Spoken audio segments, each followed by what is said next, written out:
नमस्कार साथियों, ज्योतिषीय दृष्टिकोण में ग्रहों का उदय होना और अस्त होना अपने आप में एक बहुत बड़ा संयोग होता है। साथियों, 3 मई को देवगुरु बृहस्पति वृषभ राशि में अस्त होने जा रहे हैं तथा 2 जून तक गुरु अस्त अवस्था में ही रहेंगे।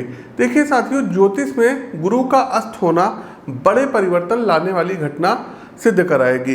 करीब 1 महीने की इस अवधि में आप देखेंगे कि आर्थिक क्षेत्र, नौकरी से संबंधित मामले और व्यापार की उन्नति के साथ साथ हमारे स्वास्थ्य संबंधी विषयों को देवगुरु बृहस्पति अस्त अवस्था में भी अब गहराई से प्रभावित करेंगे।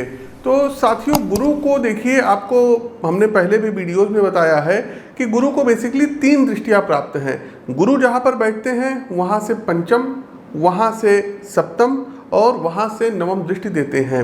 तो वृषभ राशि में गुरु अस्त हो रहे हैं और जातक के जीवन के समस्त शुभ कार्यों में इनका मुख्य किरदार होता है, जैसे कि विवाह हो गया, यज्ञोपवीत हो गया, धर्म, कर्म, अध्यात्म, बौद्धिक उन्नति, सात्विक संपदा, ये गुरु के नियंत्रण क्षेत्र में रहती हैं। तो गुरु अब चूंकि अस्त हो गए हैं तो इसलिए कोई भी मांगलिक कार्य अब नहीं होंगे। गुरु अपनी अस्त अवस्था में मुख्य रूप से 7 राशियों को देखिए सपोर्ट करेंगे और आप जीवन के हर क्षेत्र में उन्नति प्राप्त करेंगे। तो आइए क्रम से प्रत्येक राशि पर इस अस्त अवस्था का गहनता से विश्लेषण करते हैं और जानते हैं कि मेष से लेकर के मीन राशि के जातकों के लिए गुरु अस्त का क्या प्रभाव रहेगा। आपकी जानकारी के लिए बता दें कि प्रस्तुत राशिफल आपकी चंद्र राशि व आपकी नाम राशि दोनों पर संयुक्त रूप से आधारित है। इसके अलावा साथियों, मैं आप लोगों के बीच गुवाहाटी व शिलोंग आ रहा हूं, तो 17 और 18 मई को आप हमसे गुवाहाटी में मिल सकते हैं। 19 और 20 तारीख को आप हमसे शिलोंग में व्यक्तिगत तौर पर मिल करके जन्म कुंडली का विश्लेषण करवा सकते हैं। स्क्रीन के दिए गए नंबरों पर कॉल, व्हाट्सएप अथवा ईमेल भी आप कर सकते हैं।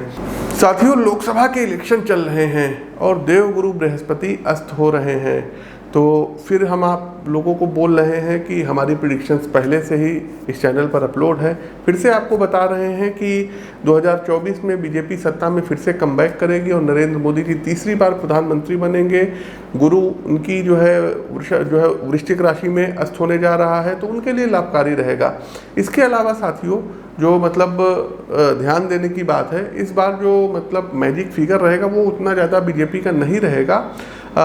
कई स्टेट्स ऐसे हैं जहां पर इनको बहुत ज़्यादा मेहनत करने की ज़रूरत है, जैसे कि आपका बिहार हो गया, उत्तर प्रदेश में इनको अतिरिक्त मेहनत करना पड़ेगा, हरियाणा हो गया, पंजाब हो गया, कर्नाटक हो गया, तमिलनाडु हो गया, हैदराबाद हो गया, पश्चिम बंगाल हो गया। इन सब स्टेट्स में इनको मेहनत जम करके करनी पड़ेगी, तब जा करके कहीं इनके अनुकूल परिणाम आएगा। खैर, हमने जो प्रेडिक्शन दी है आप लोग उसको नोट कर लीजिएगा। आगे बढ़ते हैं कन्या राशि। कन्या राशि अर्थात संयमित एवं हृदय प्रधान जीवन यापन करने वाले राशि, ऐसे जातक जो हर एक विषय में नवीनता की खोज करते हैं। बंधुओं, भाग्य भाव में गुरु महाराज अस्त होंगे, जो भाग्य वृद्धि की ओर संकेत कर रहे हैं। इस अवधि में आप उन्नति के नए कीर्तिमान स्थापित करते दिखाई देंगे एवं किस्मत के सितारे भी आपके पक्ष में रहेंगे। विशेष रूप से देश के बाहर के स्रोत आपकी तरक्की का कारण बनेंगे। विदेशी व्यापार में आपकी किस्मत चमकेगी। अपने बिजनेस को आप विदेशी धरती पर छोटे स्तर पर ही सही संचालित अवश्य करेंगे। फॉरेन रेमिटेंस भी बृहस्पति जो है आपका बढ़ाएंगे। तो जो जातक विदेश से पैसा भेजते हैं उनकी सैलरी वगैरह इस अवधि में जो है अच्छी खासी बढ़ सकती है। वहीं फाइनेंशियल संदर्भ में देखें तो धीरे धीरे आप विकास के लक्ष्यों को प्राप्त करेंगे। हालांकि कहीं से भी आपको धन की कमी महसूस नहीं होगी, इतना तय है। रिश्तों में थोड़े अनकंफर्ट आप साबित होंगे। लाइफ पार्टनर के साथ भावनात्मक रूप से कुछ न कुछ दूरी बढ़ती हुई दिखाई दे रही है। आप लोग वीडियो को लाइक करते चलिए, वीडियो को शेयर करते चलिए और कमेंट बॉक्स में जय श्री राम को उद्घोष कीजिए। उपाय क्या करना है? सबसे पहले प्रत्येक गुरुवार वाले दिन गाय को 1.25 किलो बेसन का लड्डू खरीदिए और खिला दीजिए। या बेसन के लड्डू खरीद पाने में आप कैपेबल नहीं है तो आलू उबालिए, उसमें हल्दी मिक्स करके गाय को खिलाइए, गोल गोल पेड़ा बना करके। दूसरा एक उपाय है कि देवानाम च ऋषिनाम गुरु कांचानि सन्निभम बुद्धिभूतम त्रिलोकेशम तम नमामि बृहस्पतिम, इस मंत्र का आपको 108 बार प्रतिदिन जाप करना चाहिए। तीसरा एक काम ये कर सकते हैं कि स्नान करने वाले जल में आधा चम्मच टर्मरिक अर्थात हल्दी मिला करके स्नान कर सकते हैं। हल्दी या केसर का तिलक मस्तक पर आपको प्रतिदिन लगाना रहेगा। साथ ही साथ कोशिश कीजिए कि कोई गरीब यदि ब्राह्मण हो, कोई पुजारी हो, उसको आप लोग भोजन कराते रहिए, नियमित रूप से कराएं तो बेहतर है। और गुरुवार वाले दिन शास्त्र से संबंधित, पूजा पाठ से संबंधित आप उसको कोई बुक दे सकते हैं। देखिए, ये पूजा पाठ से संबंधित का मतलब सभी धर्मों से है। आप नित्य कर्म पूजा की भी पुस्तक भेंट कर सकते हैं।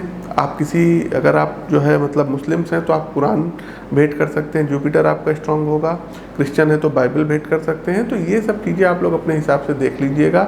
आप किसी बच्चे की पढ़ाई का खर्च भी उठा सकते हैं, ट्यूशन की फीस भी दे सकते हैं। इससे भी देवगुरु बृहस्पति स्ट्रांग होंगे।